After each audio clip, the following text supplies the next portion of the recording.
So, a clever Pepe, which is not very rare. That is not a rare Pepe. Smug Pepe is just another form of clever Pepe.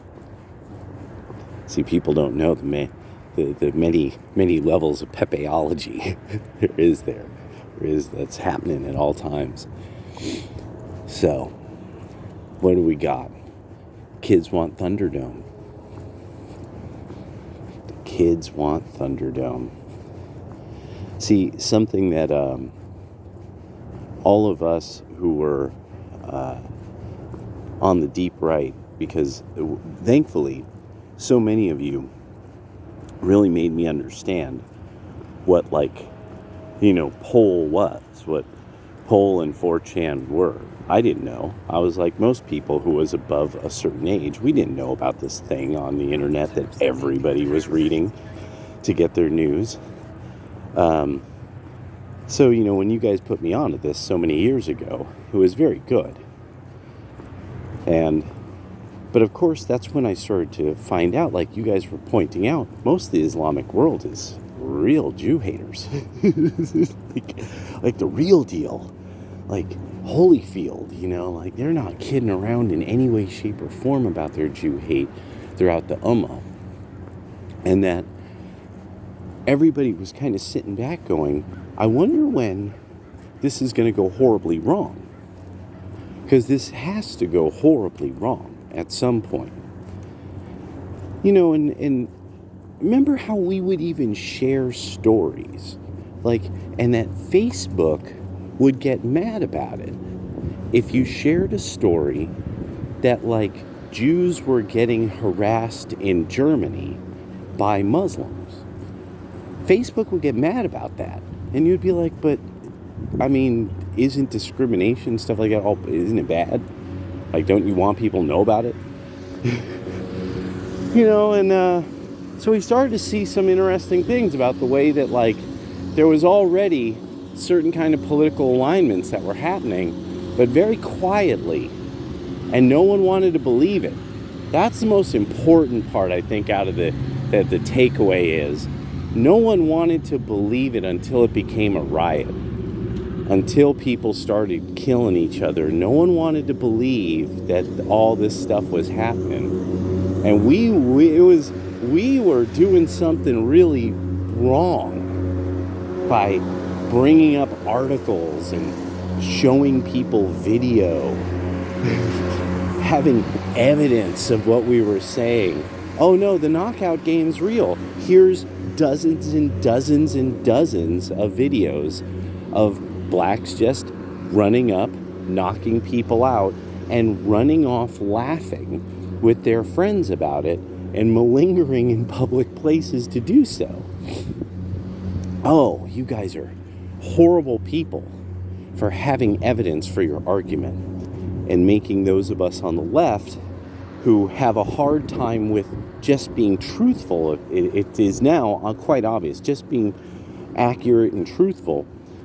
How could you make us look like what we are? So now the left is a mass movement in its active phase. Now it's picking its enemies. And this is the truly people who are left of center, who are wokies and all that. There's a lot of people, I would imagine Asian Americans have to tread real light nowadays, because they never know when the white liberals are going to decide that they need to burn down Chinatown. The Asians just don't understand how much they have. The Asians don't understand how good they have it, and they just need to be taught lessons by black people malingering around where they live, and maybe white people masked up, terrorizing them in the name of communism. You see, because that's the next part of this is now there's kind of this thing happening where the left of center, the progressives are trying to now sort of separate themselves from the socialists But they have the problem of that's impossible because they are the same group historically to this day. So they're not going to get away with that. They're not going to get... People like David Pakman aren't going to be able to get away from that. David Pakman is going to have to choose wisely. See, with the nationalists, this isn't an issue. With the nationalists, it's like, are you an American? Do you know what the Constitution says? Then why do you agree to these things that aren't really constitutional? That's pretty much where most of it lies. Why do you want these things? Why do you want like these policies that don't really make sense in the constitutional republic? That's the nationalists. The progressives, the Democrats, the socialists, the left, they're all making this very difficult for their members. Do you support Israel or Ukraine? And the illegal immigration, and then there's that. So they're hitting their alliance with too many things that they have to choose between. And too many critical choices is paralyzing. Too many critical choices is paralyzing. Again, another thing that shows these are people who don't play video games. They don't understand political theory at a deeper, higher level. They don't really understand history very well. We are right back at Eric Hoffer's True Believer in first chapter. If you give people too many choices, they will freeze. And they will go for a simple choice. They will go for somebody who is offering peace and prosperity over poverty and war. It is actually now that easy of a statement. What do you get with Democrats? You're going to get more poverty and you're going to get more war guaranteed. What are you going to get with Trump? You're going to get prosperity, you're going to get peace. But we can only guarantee that if you vote in people who will vote for peace and prosperity at your state levels. Because that's, of course, nationalism, the constitutional republic system. That would be normal. That's normal. He can only do it if that's what you want. But if you want Thunderdome, then a lot of people are going to have to choose wisely what fighter they're going to bet on. And there's Asian Americans, you aren't that great of a number. Jews, you aren't that great of a number. Nobody on the right is telling you choose between people and things. Even on the right, with Taiwan, the nationalists are like, this is nothing but bad for everyone. Making sure Taiwan is strong is one thing, and that it can defend itself is one thing. But being belligerent about it is not going to get us anything. And there is not a realistic campaign happening. If China's really a problem for even the present administration, even they have some issues with them, which they do, why aren't they pressing, why aren't they doing what the Trump administration did? That you have a widespread campaign of this is what's really happening in China, so that people understand the economy isn't doing as well as they say. The reports of even their population numbers have not been accurate for decades. Lots of stuff like that where you're like, you don't need it. It's propaganda. You run a very good propaganda campaign, because that ends up affecting what the bots do and the algorithms do in the market. That's how we attacked liberal cities, is hashtag municipal bonds. That was one of my experiments for a long time. You go after their pockets. If you're so worried about China, people invest in them. The only way they do what they do is they get investments. So you go after their pockets. And that's why we were making such overtures to Modi. That's why we're making overtures to Vietnam, which Kamala just made herself look like an asshat. Yeah, well, as usual, because Camala Harris is an asshat. She's a moron. She's not qualified for that level of political anything. And so, God, that was so embarrassing. And I just constantly, just flubbing, just fumbling, flubbing it. It's just amateur hour all the time with Harris. So the young, though, what they're reporting about their feelings about Israel, what we're starting to see now, especially in the young Ummah, and that's what matters. They're the only young, large population group in the world. The Muslims have kids, and so if they want Thunderdome, a lot of Americans are going to have to start choosing wisely about what the future is going to entail.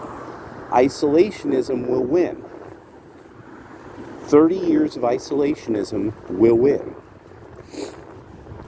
We start pulling back on letting people in. We start pulling back on giving money away. We start pulling American forces toward American shores, and pretty much make sure the Indonesian corridor is not getting bottlenecked.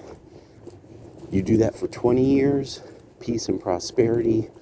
You change the world, and to a great extent, because the Ummah is going to sort out a lot of the world's issues because they have the kids. That's it.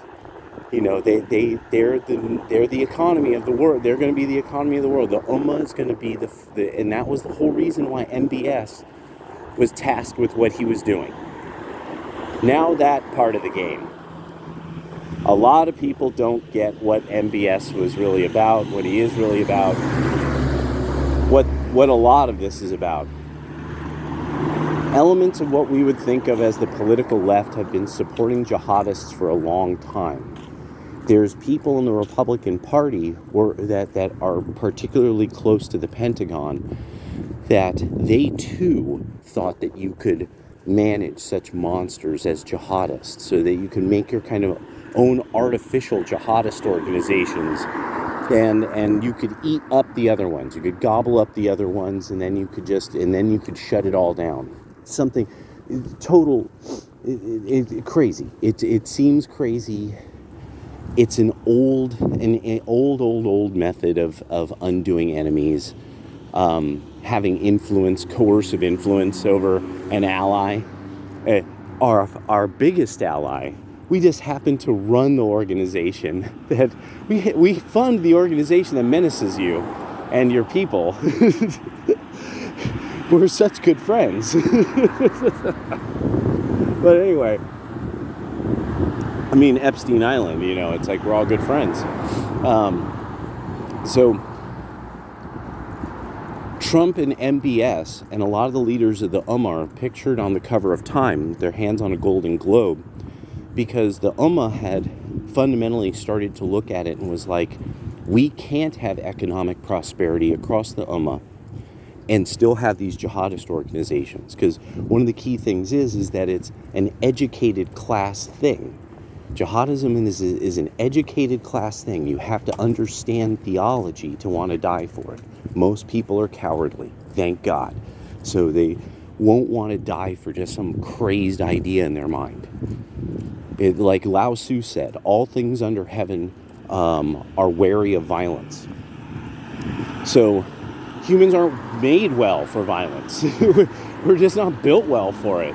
And so MBS was actually going, he declared, like openly, like on television in the Middle East, he said that he's going to undo the Muslim Brotherhood because it is a cancer. And that's it. That's how we run Egypt. Without us helping the Muslim Brotherhood stay in power, we can't control Egypt. We can't control Libya and the energy coming out of Libya. There's all this. We can't control the Suez, and the fact that Trump did that pissed the Pentacle off so bad They're like, do you know, I mean, imagine, they've spent 40 years working on this to get all these people in place to erase their history so nobody knows that they were linked to when fascism was real popular in the Islamic world. We took all this time so that nobody knows that Arafat once had a different last name, and he was famously a pan-Arab Islamist quasi-fascist, and that's why the thing with Hamas, like, nobody's dealing with the Hamas government is something that we would consider fascist, and nobody wants to deal with the Muslim Brotherhood, descended from fans of fascism in the Islamic world in the 20s. And no one wants to deal with this. No one will tell the young people this. So now this was coming out. The right knows this now, but it's considered ridiculous because, it's just the Trump people think that. But it's that no. This undid the Bush family as well, because the Bush family had a lot to do with all of this. And the construction of these personalities who, we could count on this guy. He's going to be different. He's going to do this and he's going to do that, and there's going to be peace in the region. It's just another dude from the roster of these various organizations, so they're starting. So now the problem that is kind of developing from this is people who are left of center are being given pretty much two choices. They either do this weird funding of, fight Russia in Ukraine and in some way help Hamas. And so now there's the news is trying to put a connection between Hamas and Russia together. A real, very good tactic if you want to erase our involvement with Hamas. But so they're trying to tie those two together, and and note that there's then the footage from the Dagestan airport or whatever. Find the Jew egg, and I mean, was that Borat or not? Was that like Borat if Borat was like, not, I mean, that would be like way too real Borat. Real deal Holyfield Borat. And so Trump and a bunch of people throughout the Middle East had a plan. They had some kind of plan for everybody making peace. Everyone was coming to the table one by one.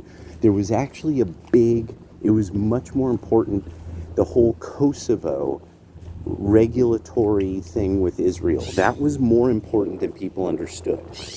It's just because we don't want to deal with the fascist history of Albanians, that we, and Islam and fascism, that we don't, it's, nobody knows. So all those overtures of peace that happened during Trump's time and a little thereafter were a part of a larger set of plans, and you could see it on the cover of Time with him and the Ummah touching the Golden Globe.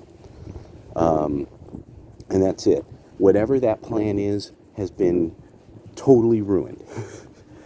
And again, because Hamas is mostly, it gets a lot of its money from outside, and probably its marching orders as well. So this was to ruin something that was going to change the region in a way but we don't know what it would have changed the region to.